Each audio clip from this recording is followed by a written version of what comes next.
DSC నుంచి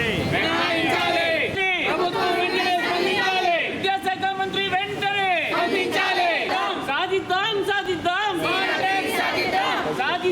సాధిద్దాం సాధిద్దాం. రాష్ట్ర ప్రభుత్వం దాదాపుగా రాష్ట్రంలో ఉన్న 80 హాస్టల్స్ని కన్వర్టెడ్ ట్రైబల్ వెల్ఫేర్ గురుకుల పాఠశాలగా చేయడం జరిగింది.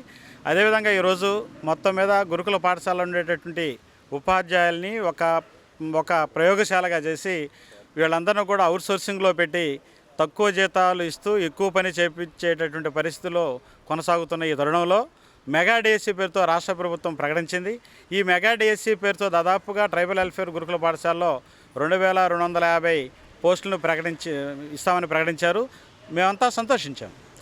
అయితే అప్పటికే 18-20 సంవత్సరాలుగా పనిచేస్తూ సర్వీసులో ఉండేటటువంటి ఉపాధ్యాయులని టోటల్గా 881 మంది ఉపాధ్యాయుల్ని మినహాయించకుండా ఆ డిఎస్సిలో వీళ్ళ పోస్టులో పెట్టడం అనేది దుర్మార్గకరమైనటువంటి చర్యగా మేము చేస్తాను.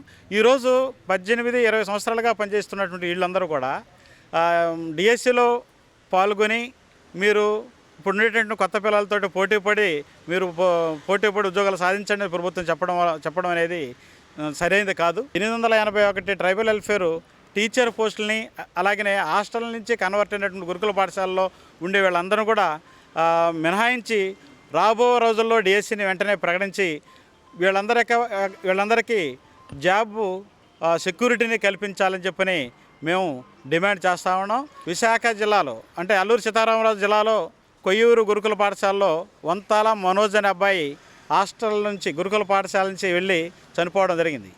ఈరోజు ఒక ఇన్సిడెంట్ జరిగింది.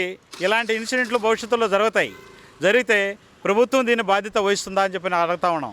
ఇలాంటివి జరగకుండా ఉండేదానికి ప్రభుత్వం వెంటనే యుద్ధ ప్రాతిపదిక మీద ఈ ఉపాధ్యాయుల్ని మెగా డిఎస్సిలో 881 మంది పోస్టుల నుంచి పూర్తిగా మేము మినహాయిస్తామని చెప్పని విద్యాశాఖ మంత్రి గారి నుండి కానీ రాష్ట్ర ప్రభుత్వం నుండి కానీ ఒక ప్రకటన రిలీజ్ చేయాలని చెప్పని మేము ఈ సందర్భంగా డిమాండ్ చేస్తాం.